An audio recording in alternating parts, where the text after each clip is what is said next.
Welcome everybody to RVT. This is RVT Rasheed's video tube.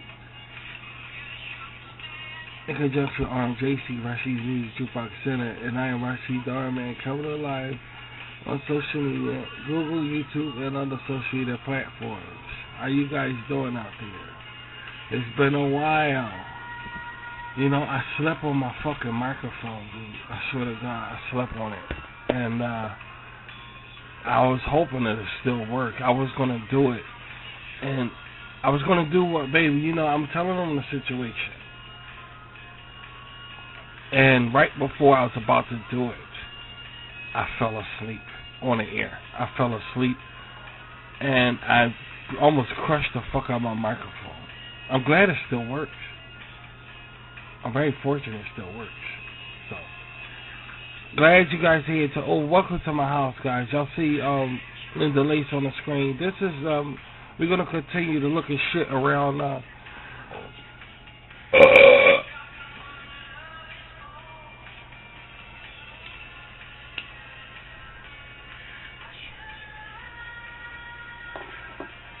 We're gonna continue to look at stuff around.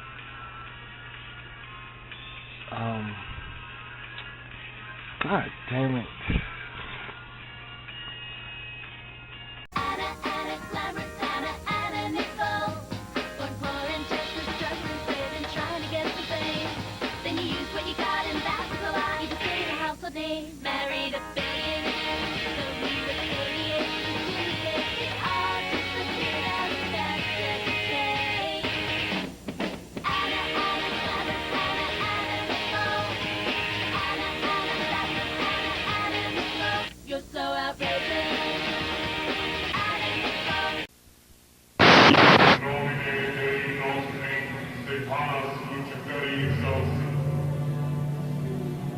In the name of Satan, the ruler of earth, king of the world, open wide the gates of hell and come forth to greet me as your brother and friend. Grant me the indulgences of which I speak, for I live in the beasts of the field, rejoicing in the fleshly life. Let me see.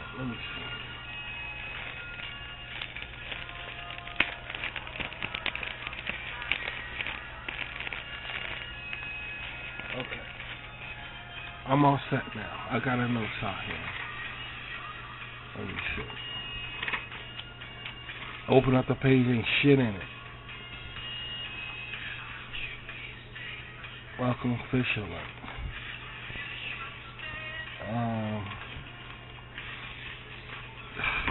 God. Tickle Bitty Anthem. Hi, my name is Kirsten, and I have double D's. It's really not as glamorous as everybody thinks. Wear two bras when I'm running, cause I need the support. And going down the stairs is a high contact sport. I have a little waist, and I'm shaped like a snack. But when I turn sideways, my shirt becomes a sack. I've always been self-conscious and I've covered them up well. But now I let them do their thing, cause these girls fun as hell.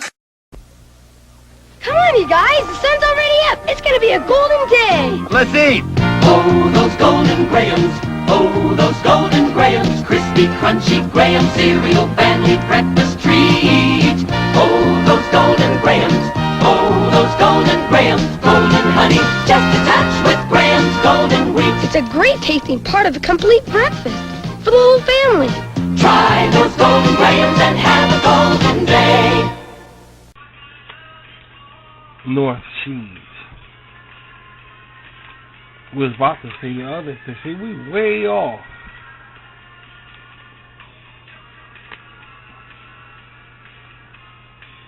Way off. And we did right, see? I'm talking about conspicuous. Conspicuous is whatever that fucking word is. I'm talking it up. Let me turn this down.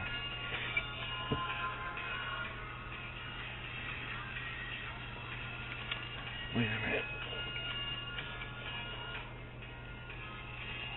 Okay. Constituous. conspicuous, whatever the hell that's what I'm talking to. So, okay, we did write this down. Alright, here it is. Here's the information right here. So, we're going to keep looking at stuff around NorthSheed. Alright? And, of course, y'all know Linda Lace has an animation on RVT. I'm thinking about moving her to Rashid Cyber 2. That's just what I'm thinking about doing. Moving her to Rashid Cyber 2. Because the show is kind of raunchy. It is. It's kind of raunchy. And I just think she looks better on Cyber 2. That's just my opinion about it. I don't know. So, it's debatable. We're trying to decide if we're going to go in that direction or not with hence the adventures of Linda Lace. I don't know. Alright, she lives in the city NorthSheed. Alright, the state of the city is Sadiksi. And the street, well, I ain't gonna tell you where she lives at. But she lives on White Nut Street. We'll just leave it like that. It's the city of the pumpkin, right? It's the city of the pumpkin. Like New York is the Big Apple, and Jersey is the Garden State, and Philadelphia is the Cheese State. This is the city of the pumpkin, and I think a goldfish, right? If I'm not, yeah, I think it's a goldfish. They have the animal representation of a goldfish. Let me put that down here. Animal rep. Goldfish. Okay. I think it's a goldfish or something else. I don't know. We'll know as we go. Okay. And, but this time, here's the difference, guys. You should get a kick out of this. Y'all should get a real kick out of this. Because this time, we're not going to be looking at things in the city per se. You know, we're not going to be looking at things like buildings and stuff. Now we're going to zero in on another aspect of the city.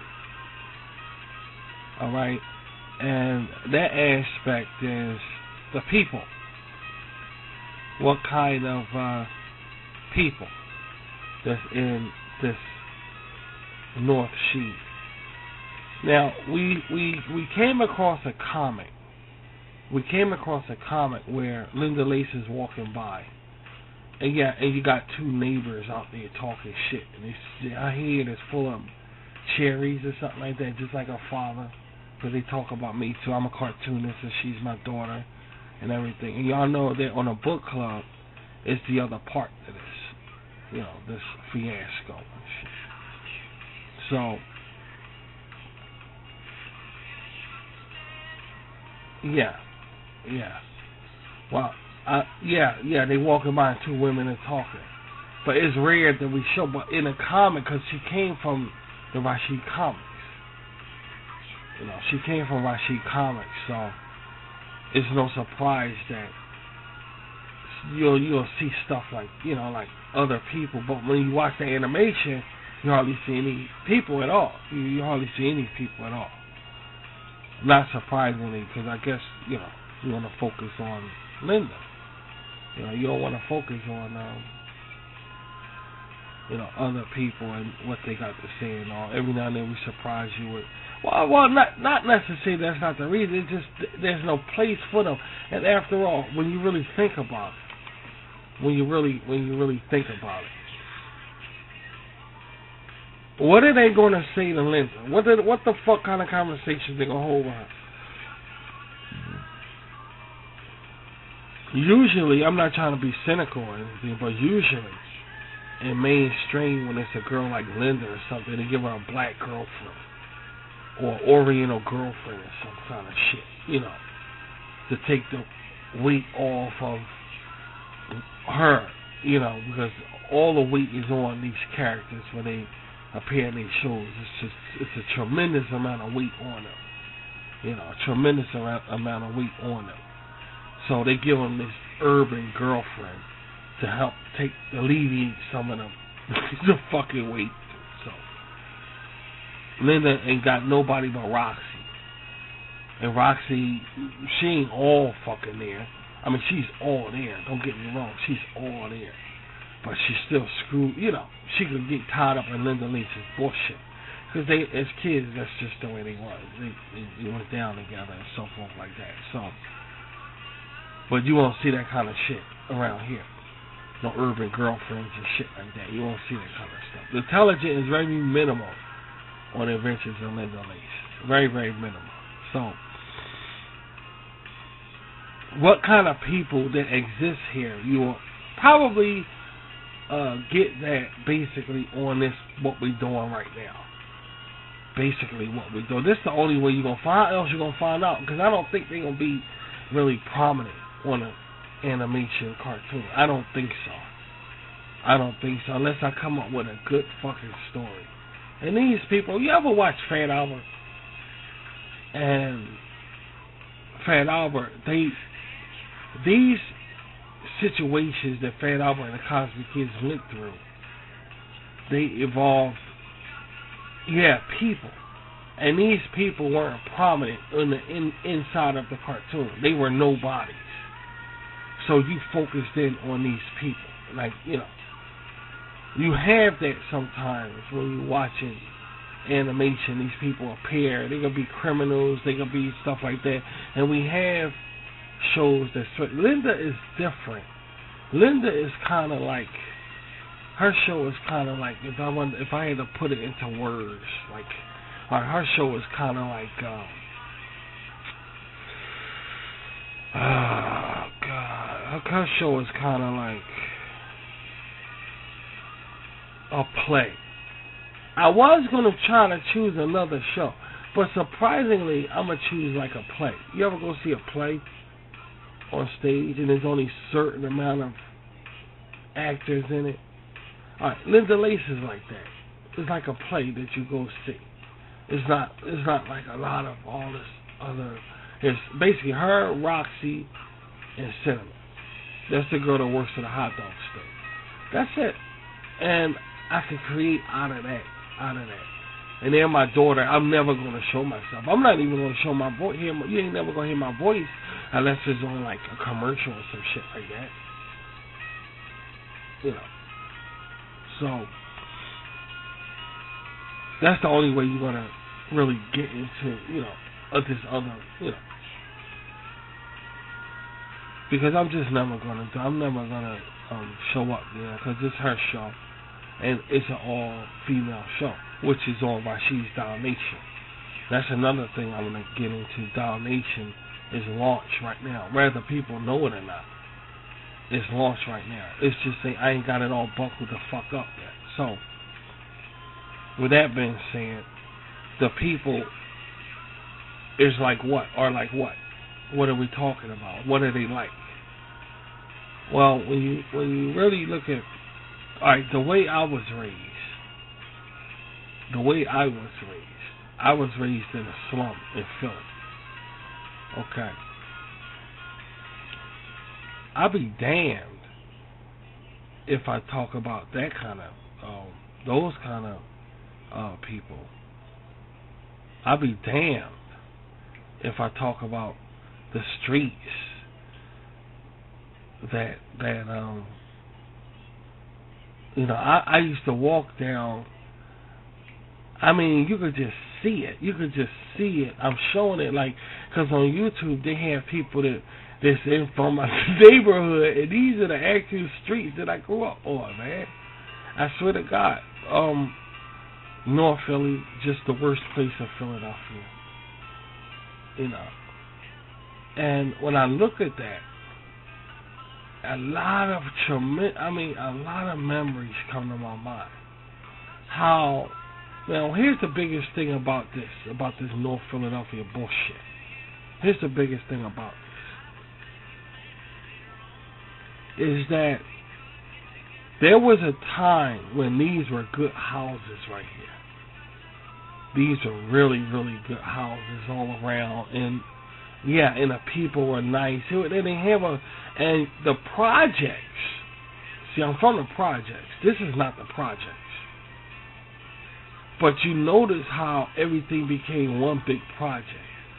You know, it was living like this that you see was separated from the rest of society.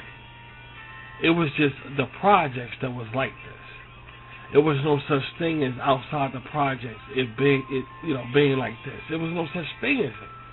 But it's just showing you that in time, the projects is like it bubbled over into the streets, and everything became. Now you can't really decipher the difference between the projects and the streets no more.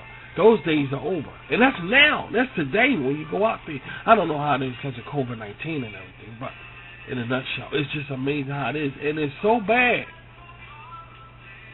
that, and yeah, in rural areas, decent areas, you know, Caucasian areas, even, you know, they say they areas the same way with their race, like white. Like the first they moved from trailer trash. White people was trailer trash. Y'all know white people used to, you know, trailer trash. Ain't no more trailers, they don't call it. Now it's just normal. It's bubbled over into their societies now. Just like, you know. And it's amazing how that happened. You know, you don't really hear the trailer trash shit no more. It's just bubbled over to normal society where everything is trailer now over their neighborhoods and stuff. It's like, what the fuck happened there? It's like, you know, nobody's fit to talk about nobody else. Guaranteed. Nobody's fit to talk about nobody else. But what is interesting is that when I look back at these pictures right here, and I see myself walking down the street, hanging out, because that's what I used to do when I got older and all, a tremendous amount of memories come back to my fucking head. And some of them good. Most of the shit, that's what I'm saying. I'll say about 80, when I look at about, to be honest, 70, 30. 70% of it is bad, 30% of it is good. To be honest with you. Guarantee that. 70, and this necessarily is not my neighborhood right here. This necessarily isn't my particular, but still it looked like basically like that. I didn't live around all of this shit like this. My projects was a decent, it was like they took care, it wasn't a shit like this. But still, I walked around and shit. I was in something degrading when we was in the project buildings, but then we moved to the row homes, and row homes ain't that bad. But still, this still the neighborhood that was like blocks down from where I lived at. And I walked by this shit when I went to night school, when I had dates, when I hung out sometime. And I came from the streets, you know, So it's just amazing how it just bubbled over from the projects to, okay, and now the project's flavor is all over the fucking world now. There's no place you can go to particular to say, okay, this is a decent neighborhood, unless it's a gated community. You know how you go to some residencies and you can't get in there because it's a huge gate and you got to put in identification. But even if they have kids up in there, it's fucked up in there. No doubt about it. If they have the youth up in there, it's going to be fucked up in there too. It's just amazing how there's no more projects no more. It's like the whole city is one big project. You know, everywhere you go is like the projects. Everywhere. I don't give a fuck where is that. Downtown. It's ghetto. It's just all fucking ghetto now. You know, and when I look back at this and shit like this. So, getting back to the issue of Linda Lace's NorthSheed, where she resides at. Her and Roxy and Cinnamon, you know.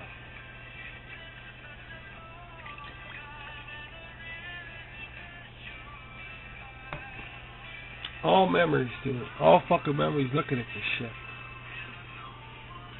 Motherfuckers ain't shit, and, you know, it's good that I'm out of it. But no matter where you are, it's the same fucking thing, dude. It's just a different flavor.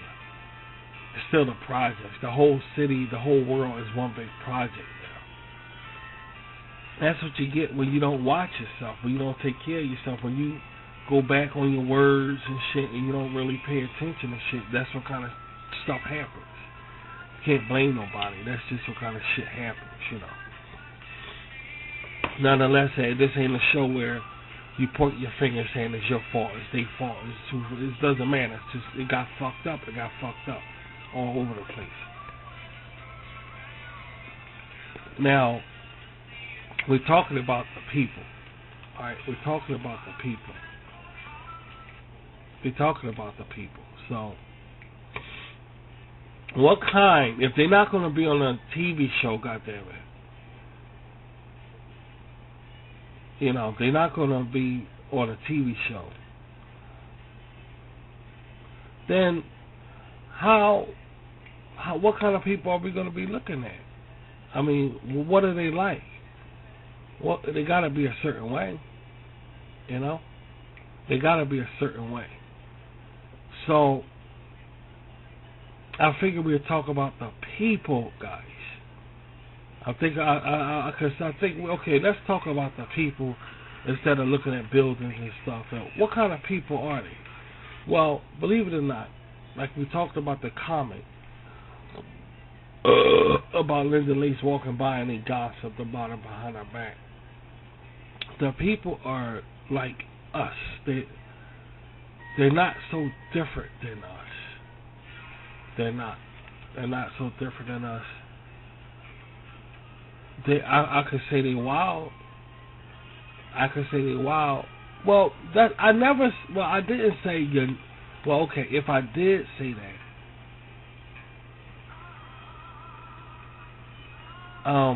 then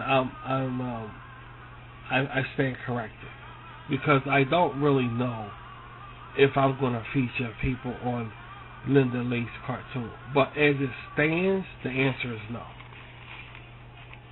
The answer is no.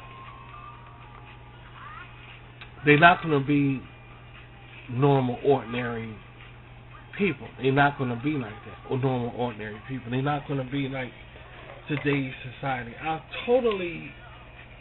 Here's the thing. I totally disagree with the way motherfuckers are today. I totally disagree with the attitudes of people. Alright, nobody ain't never hate no damn Rashid. I don't know where this came from.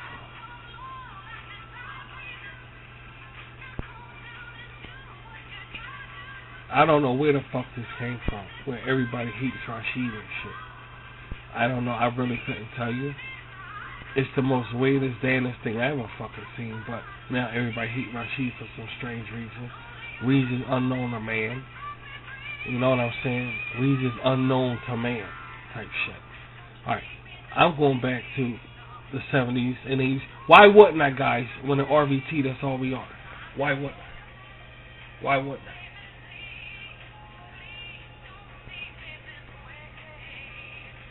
Think about it.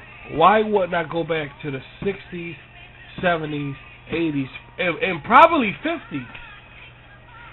Probably 50s. Probably the 50s. Why wouldn't I?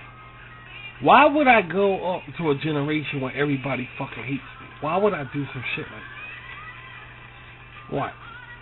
Can you explain that to me? Why? Why? That don't even make sense.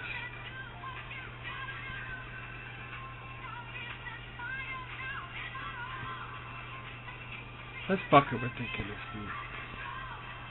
It's goddamn ridiculous.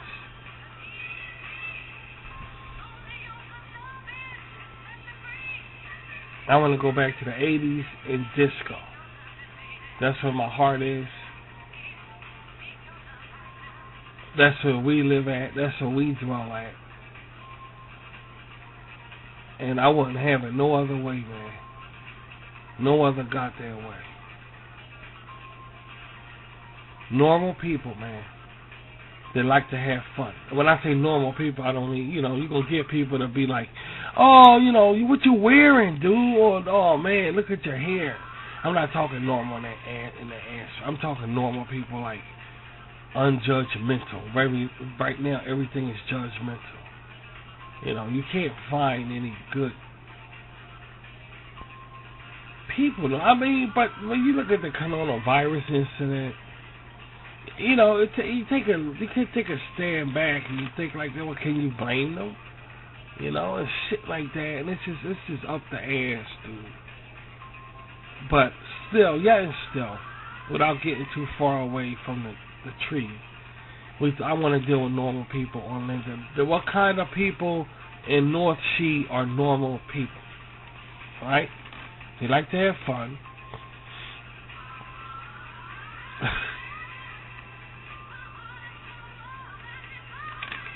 You know.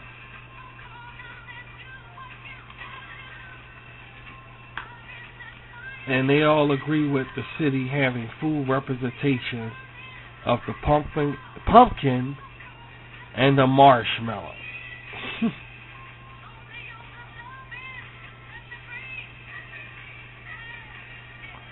The pumpkin and the marshmallow. They okay with that.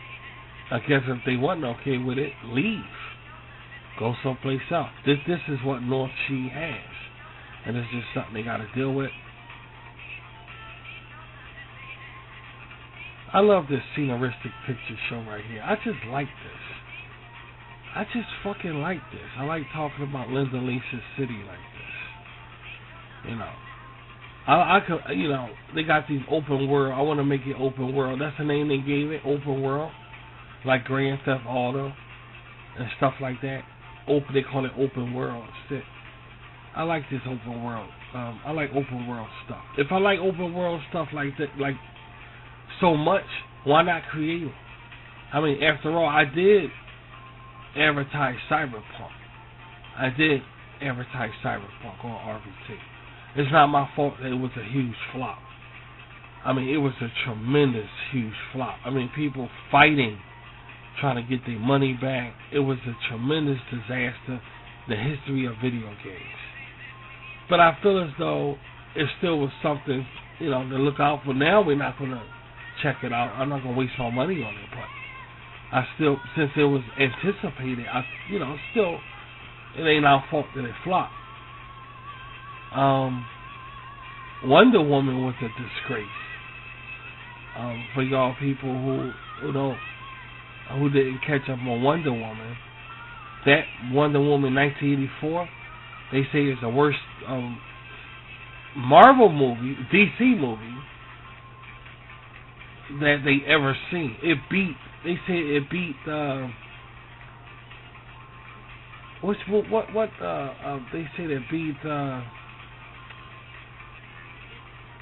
name of that? The Hawk, was it? And that's pretty fucking bad.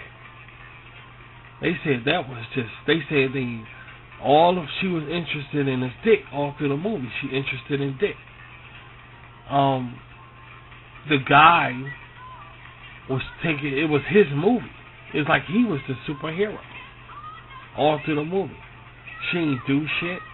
All she was doing, she was man hungry all through it. It was about making wishes. And she wished that her boyfriend came back to life. So it was kind of like a Jesus type thing where he got another body to come back to life and shit like that.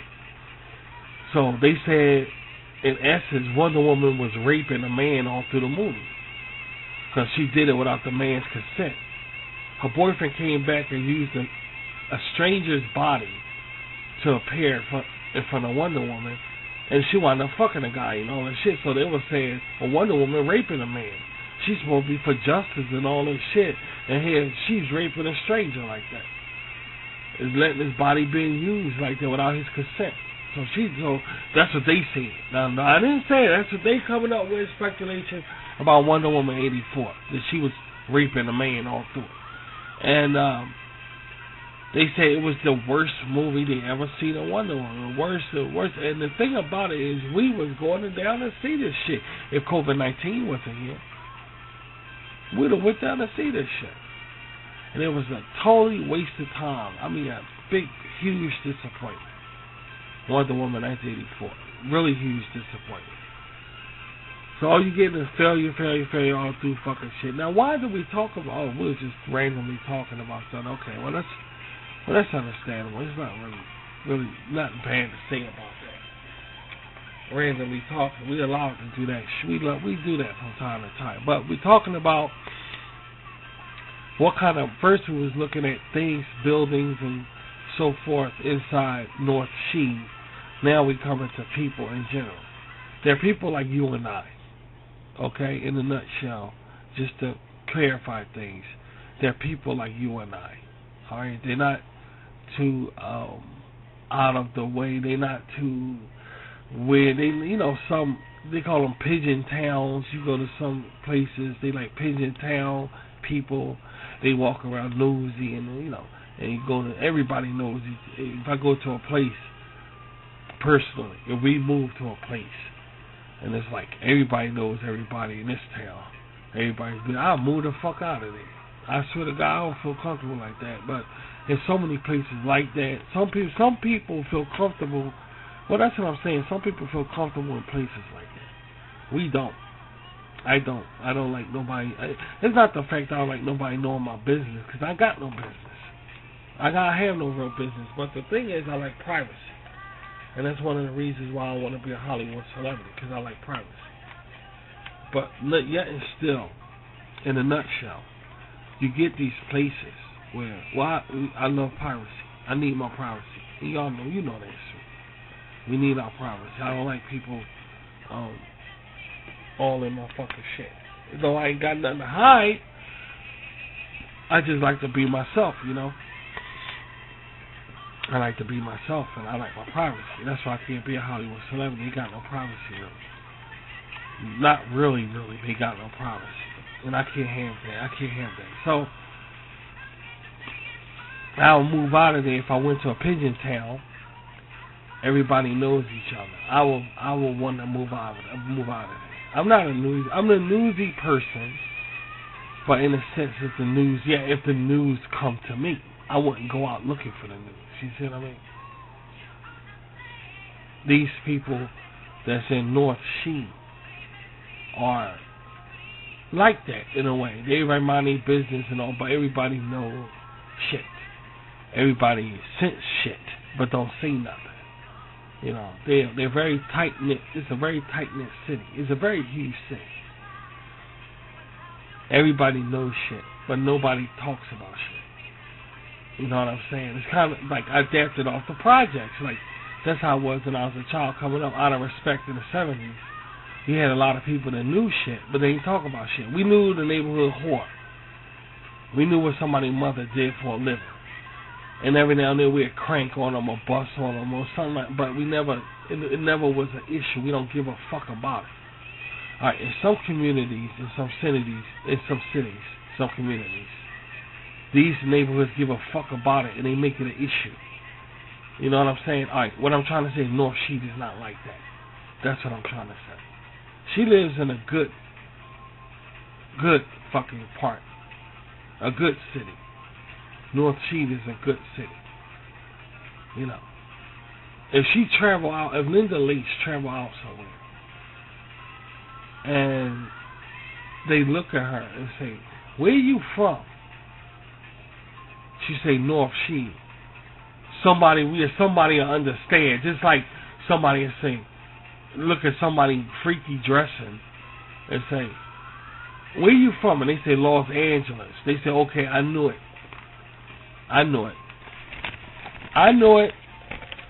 Why am I not surprised? Why am I not surprised? NorthSheed is like that because I won't say it's empty-headed people in there. I'm not going to say like it's a bunch of empty-headed people, stuff like that, but what I will say is that it's just a different place where you can be yourself. And so what, they're a little airheaded. So they still do disco. There's some places they got all-night discos. They got 80s themes and shit like that. So she lives in a place like that. Very, very, it's not that uncomfortable, It's not that uncomfortable. I'm not going to go like everybody's a family. But everybody have these suspicions of what's going on and shit like that. It's simple. Very, very simple. The people in NorthSheed are very, very simple. They like you and I. They just want to live someplace peaceful without all the fucking bullshit. And they have it. And they have it. It's that simple. They have it. I always compare Linda Lace to a candy bar. Yeah, candy bar. She says candy bar. I say candy bar. It says it's like you scream, we scream, we all scream for ice cream. So me and Linda Lace say candy bar. We just say candy bar. When things get complicated, we say candy bar. She knows what that means. I know what that means. It means don't stress, don't beat yourself. Like my study teachers tell me, don't fucking beat yourself. Calm down. Calm the fuck down. Life ain't that complicated. Life ain't that, it's screwed up. It's screwed up. But calm down. Life isn't that difficult. So me and Linda Lace say candy bar. We say candy bar. We do. Saying candy bar helps us out.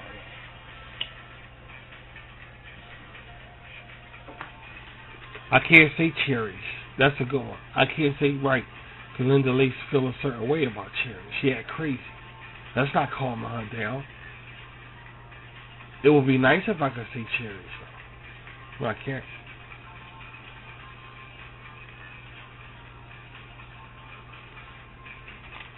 But I can't,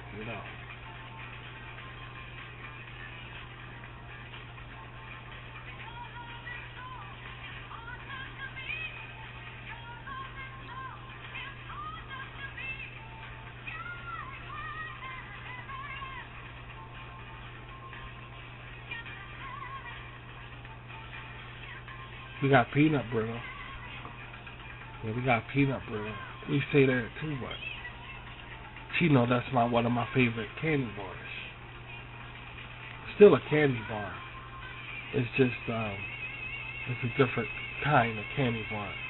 I feel a certain way about that because they had these things where you could sell candy in schools in the 70s.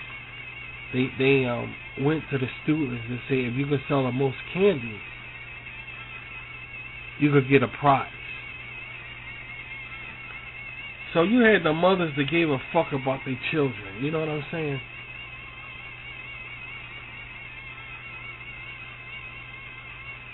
And they would go with their children from door to door and stuff like that, like a Jehovah's Witness,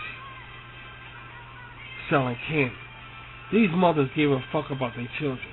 And then then we laughed at them. We was the cool kids. We was the tough kids.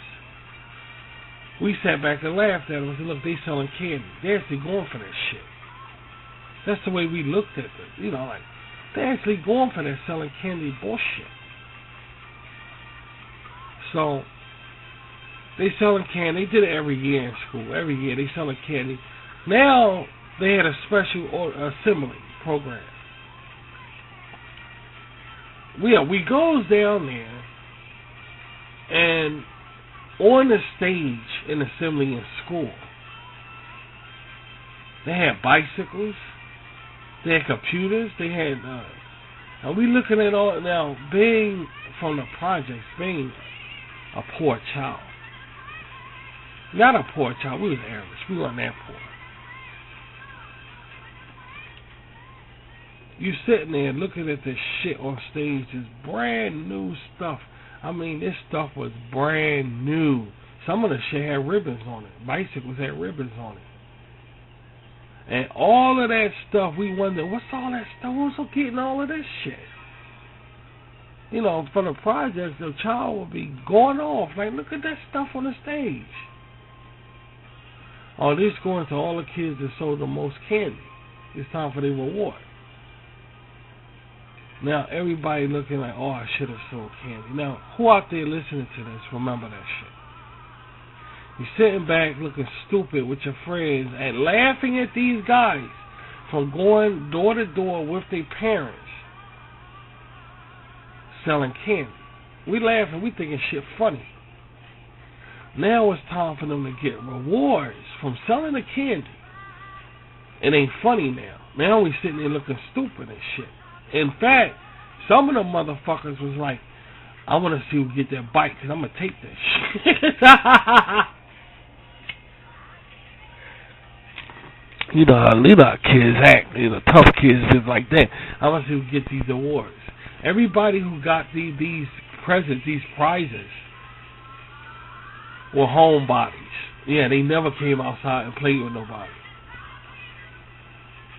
They had parents that give a fuck about it, They never came outside and played around. They was always staying in the house and stuff like that. You never went up to never, ever, ever. And I don't know how many of you guys listening to this have, but I never approached somebody and said, wait, and was around and just walked in a conversation of somebody saying, where did you get that bike from? Oh, I sold the candy. Oh, that's the guy that sold the candy. He got that bike and it's in front of me and I'm sitting there looking at it. That shit never happened to me. Anything. They had radios.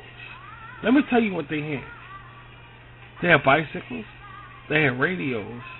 They had board games. They had baseball, sports attire. Baseball bats, gloves, baseball gloves, footballs, transistor radios. I don't know if I mentioned that. Transistor radios, all kind of funky. They had 8-track, like turntables. I mean, the most awesomest prizes, dude. Even stuffed animals. If you just sold like 4 candies or 5 candies, you got like a stuffed animal or something like that. Meaning you didn't have to sell a lot to get these stuffed animals. You didn't have to sell a lot. And you long for this shit. Like every child at that time said, I'm a dumbass. I could have did it. But when the teacher was in class and she was explaining to us what this selling candy was all about, if you was a cool person going out and talking to people, that was bullshit. No, I'm not doing that. I'm not going out selling no candy, talking to strangers. You can forget that. And that's what a lot of kids were saying. Even myself. I was a spiritual. I grew up a Jehovah's Witness, so I would say, ain't no way I'm doing that. It's bad enough if we're going out preaching on people's doors, knocking on people's doors, telling them about the Bible. But now I'm going to just go sell candy. I said, get the fuck, I ain't doing that shit, dude. But the point I'm trying to make is every child says something of that nature. They said, I'm not doing that shit. I'm not going to do that. I'm not doing it. And then when it was time for the award, for the people, for these kids to get their reward, it was the whole stage was covered with prizes. And they was busy calling them on stage, and the kids was smiling, and you can see they was dressed nice. They weren't wearing hand-me-down shit like us. They had parents that give a fuck about them. Not saying your parents don't give a fuck about you guys. That's not what I'm saying. I just want to clarify that. It's just that my parents didn't give a fuck about it. My friends' parents didn't give a fuck about it. I know that shit. You can forget that. No, baby, you laughing. I'm serious. My friends' parents didn't give a fuck about it. You can believe that. So they go and we take the candy home. It was a conversation amongst the kids when we got home, because it came in like a mail, like you get some mail in your mailbox. It came in like an envelope like that, real thick. So it came with a lot of stuff in it. So all the kids in the neighborhood got together and was looking at the prizes. So it was discussionable amongst the kids. And we started looking at the candies and stuff. It was a discussion. But when it was time to go and work to get the shit, not one child did it. Not in my fucking neighborhood. Not one child did it. I've seen a child selling candy with their parents in our neighborhood. I have seen that. I have seen that. And they say, oh look, that's a child selling candy.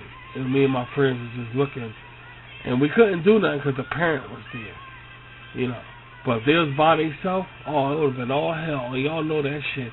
But they was right with their parents, selling this candy and stuff. And I guess it made for good, what do you call it? Self-esteem. I guess a child doing that will have good self-esteem. It builds their self-esteem, because I know being a Jehovah's Witness, going knocking on doors and all, build up my self-esteem, not to be scared of strangers. You know, it helped me out. So I'm sure that it's healthy in some way to do that for a child, to sell, to talk to strangers and try to get them to sell things, you know. I mean, to buy things, right, what have you. So I'm pretty sure some great advantages for a child to do that. So we saw that. But I never seen a child with a gift from it in front of my damn face. I never fucking seen it. I don't know how many people out there have. We have it. We have it. The candy they were selling was some of the delicious candy you ever seen. And that peanut brittle was one of the focuses of the candies. I mean, it just made your mouth water. You just wanted it so fucking much.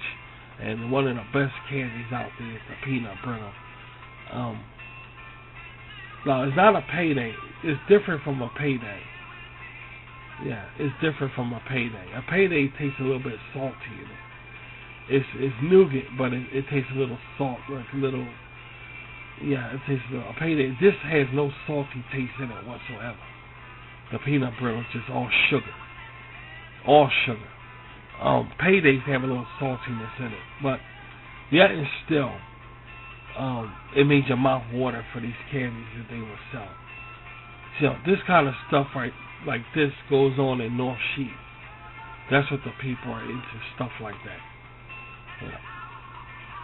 So there are people like us, and that's why Linda is so light-headed with things, and Roxy is also, because that's how the people are. You're gonna be the same way, you know how you are. You're gonna act out the same way. You're not gonna be like, you know, like me. All right, take me first. All right, yeah, okay, all right, perfect example. Perfect example. I grew up around ignorance. I ain't gonna lie. The adults are more ignorant than the children. 9 times out of 10, that's the way it is. Because children can't be too ignorant. Because either the parents gonna kick their ass, or the neighbor's gonna report the parents for letting their child be ignorant. So children got more respect than adults nowadays. It always been that way in history. So, but the thing is, we grew up with morals. We grew up with watching role models that were decent, not about violence. And the criminals never got away with shit. You know, the criminals never, ever, ever fucking got away with nothing. Ever. Nowadays, children are watching criminals starring in own movies and TV shows. See, it's a difference. You know, criminals never got away with shit. And our heroes and leaders had common sense. They walked around, talked normal. They didn't use slang. You know, we watched Charlie Brown and stuff like that, and they were examples of us of how to communicate with each other, how to deal with each other. So it's like that. So no matter how ignorant the place was, some of us kids stayed intact. I was one of them. Now my brothers, on the other hand, and some kids grew up out of that. For some reason, they got I'm looking at this fucking thing. I'm about to do this. So they got the adults in their in their lifestyle, and somehow the adults changed them. I don't know how they did it. It's a mystery to me. But some of my good friends wind up being bad and running with the bad crowds. And how did they switch from being a nice child to being a fucking a criminal, a bad person? I don't understand it. I kept my decency. I kept my decency. I don't know how many other children kept their decency, but I kept my decency. And I never came across somebody who kept their decency. I never did. I had a best friend. Me and him was really close. Really, really close, like brothers. Really like brothers. We were like brothers. And as we got older, he had an older brother named Rob. Well, I shouldn't say his name, but he had an older brother. And as we got older, he got me hit. I ran across him. He's like, Rashid, what's good? We gave each other a big hug because he was like my brother. We got into all kind of mess together. In fact, y'all don't even want to know what kind of shit. We was like Beavis and Butthead in the sky. We was just fucking idiots. So as we got older, I came across him. We gave each other a hug. He said, come on my house for the weekend. So I said, you're fucking right. I want to see what you up to, because we were adults. We were like almost 20 years old. All right, when we ran together, we was like 10 and 9 years old. We was in grade school. So when we went to junior high school, that's when we got separated. I think the last time I saw him, he got his ass kicked. We was walking home from school, and he got his ass kicked because of something he did to some guys in school. So I'm like, what the fuck happened? What you do, man? So we walking home, and he got his ass kicked again by another group of guys. So I'm like, dude, you gotta, he was a fucking prick. He was just an asshole. So what happened was, later on in life, I was almost 20 years old. I ran in 20. And we gave each other a hug. It's like, Rachi, come on my house and see something. I go over his house. I'm like 19 years old, 20 years old. I noticed he had a huge porn. It was his older brother's house. His older brother was cool as shit. He was. His mother couldn't stand him, but his older brother was cool as shit. His porn collection filled up like 3 closets. And I remember thinking to myself, like, God damn, man. All this pornography, dude? Then I noticed that, I swear to God, I noticed that he inside one of the rooms, in like the first floor where we was at in his house, it was a huge bed with one of those, those aluminum foil lights that, Hollywood shit. What it was is that his brother was making porn movies. So, okay. His brother make pornography movies, dude.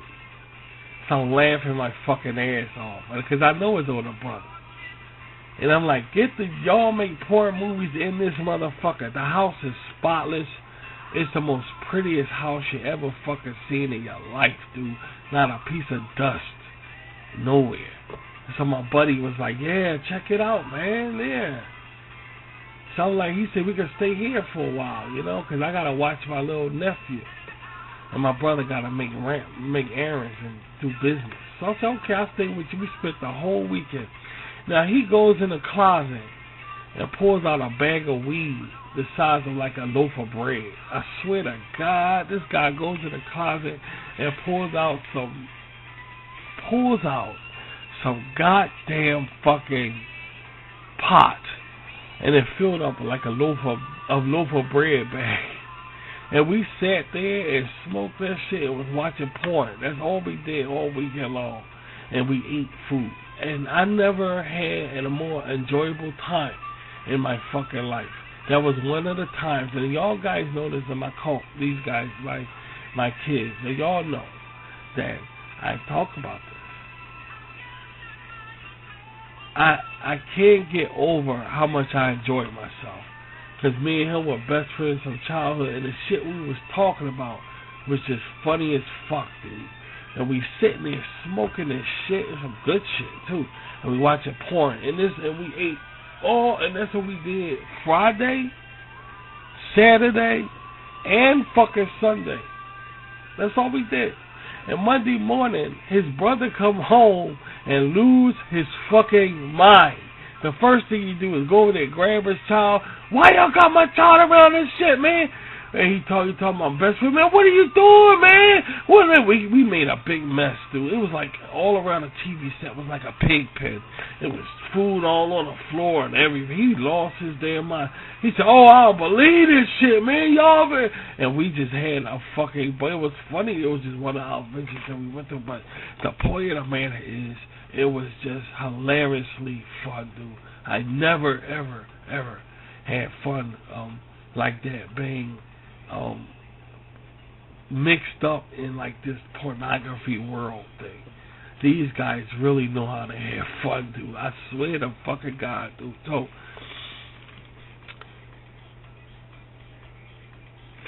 NorthSheed definitely has shit like that in it. Definitely has stuff like that in it, dude. You know, I couldn't believe that my best friend's brother was into making porn movies. I had no idea, dude. I had no fucking idea, man. No idea. And it just shocked me. I saw the cameras and light bulbs all around the same bed we sitting in all weekend long. The cameras aimed at the bed and everything, and we sitting right on that same bed smoking weed, looking at porn movies that my best friend's brother made and shit. And the house looked rich. It's a rich house. Man, this is nice. And I was right in the pornography world. I said, oh my God, this is awesome. It did something to me. I said, man, I never had that much fun. That was one of the times I had, man, the shit we was fucking doing, dude. So it was just fun shit. So NorthSheed has that kind of stuff. It's those kind of people. You know, we're just lively people. You know, we're just lively people. Like to have fun, and that's what I wanted to create it for Linda Lee's, you know, bringing shit home and everything. What time? It was just amazing how having the opportunity to talk about this right now, and Linda Lee's where she lives at and everything. You know, like it's just to be able to create it and say, okay, it's not going nowhere. You know, when you look in the world today, pornography changed. The world of porn changed. You know, if you go try to hang out with the people in their houses, it's COVID-19. How you gonna be a porn star with COVID-19 and shit? You know, it's all kind of shit fucked up now. So the world changed. The porn world changed. When I've been through, that's what I'm saying. It was in the 80s when I was over there. It was a world. You know, pornography is a world. It was a world. It was, you know.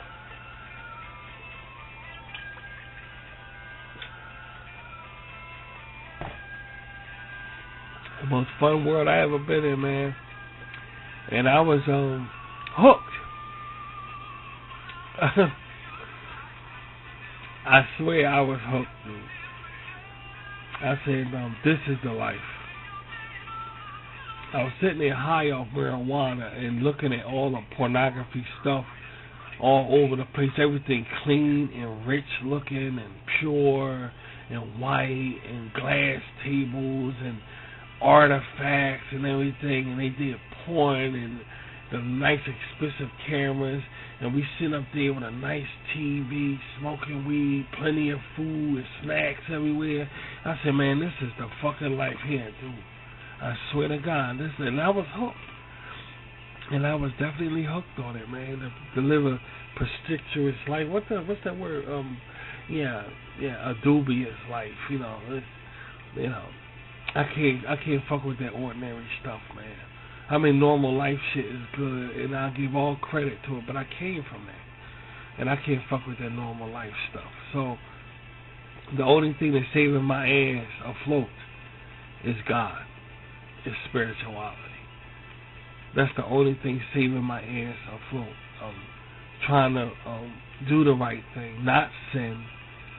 That's the only thing. That's my wrath. My life wrath is the Almighty God.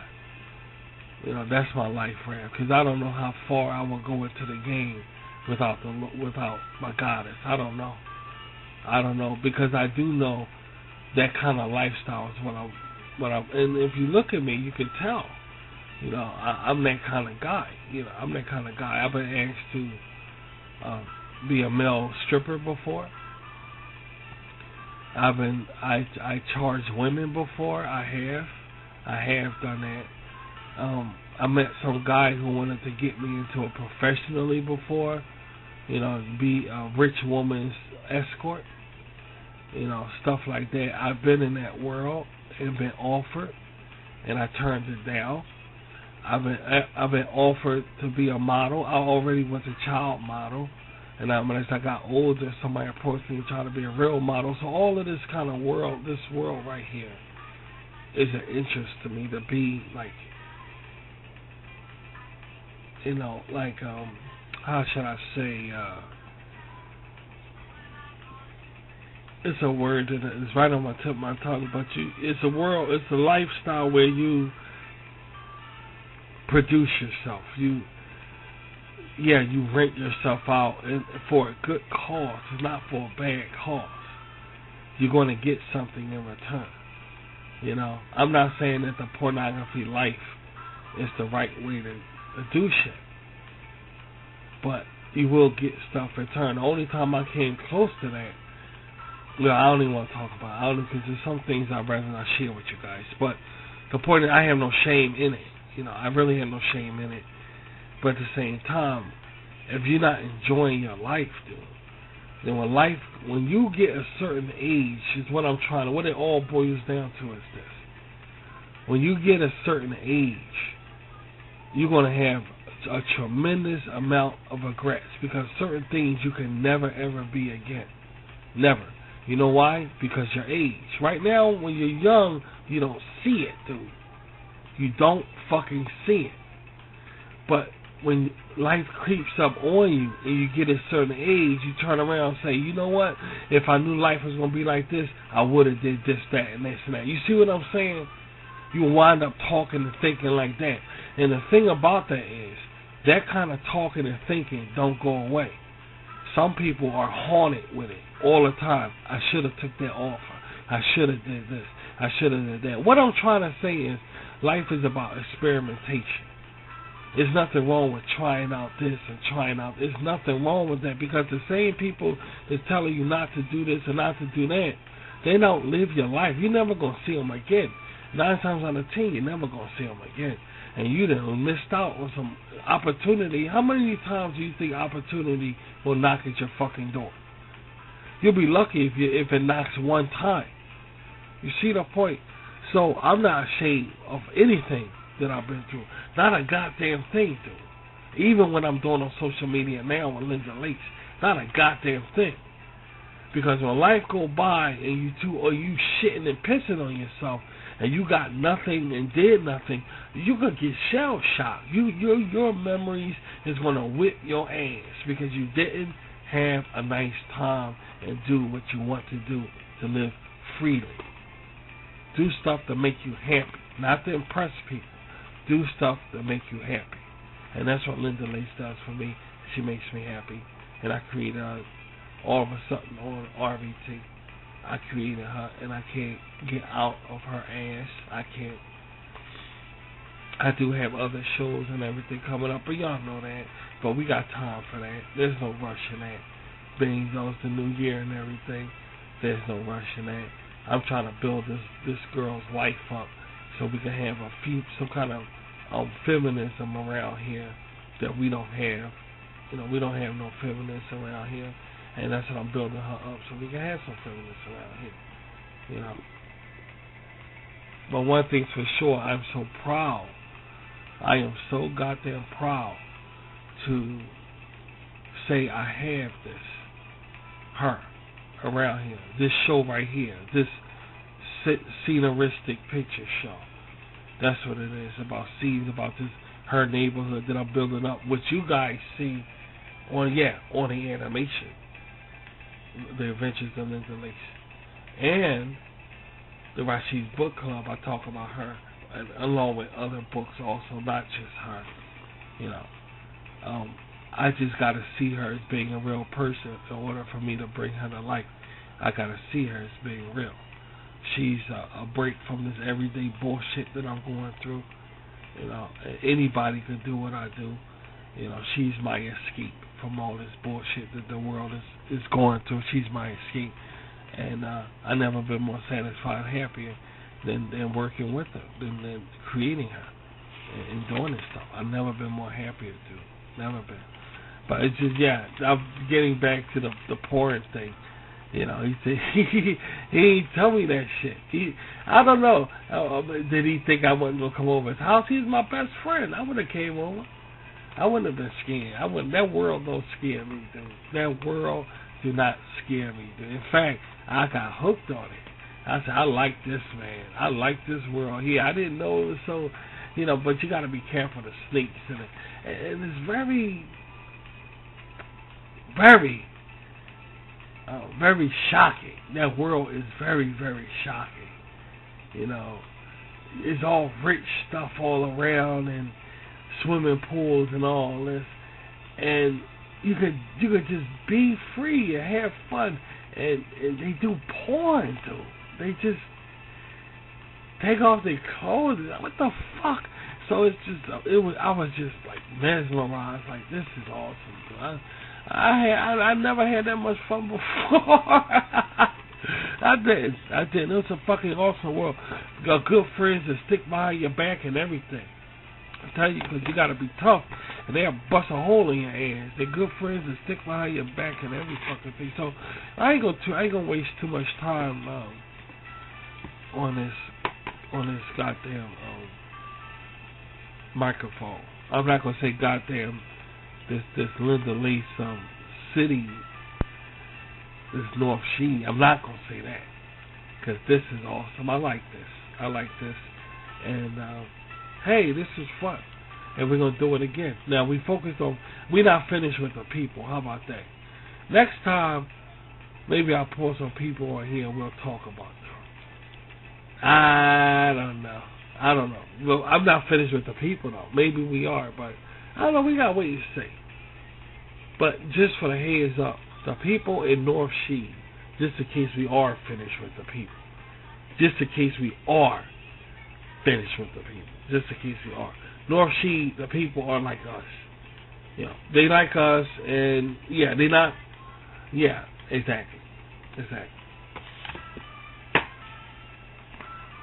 Yeah, they like us. They like us. They like to have fun like us. Used to. I gotta quote that. The way we was back in the day. I say the 70s and the 80s. Okay, right there. They like us right there. I had to quote that. I had to go back and correct. You gotta be out your fucking mind. Everybody too cool now. Everybody too. I don't know what they are now. Everybody just walking. The coolness wearing off of everybody. I can see it melting away. Now everybody acting what? I don't know what the fuck that is. I don't know. But I guess what? Ain't around this motherfucker here. And no offense to nobody, but his shit ain't right here. So everybody is not like these people today. When I say like us. Alright, let's get that straight. I'm talking about people in the set. Don't forget what y'all listening to. Listen.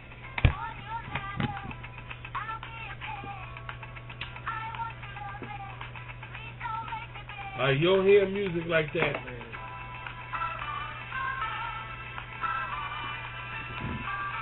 You don't hear music like that, guys. Alright, this is the way we like the 70s and the shit like that.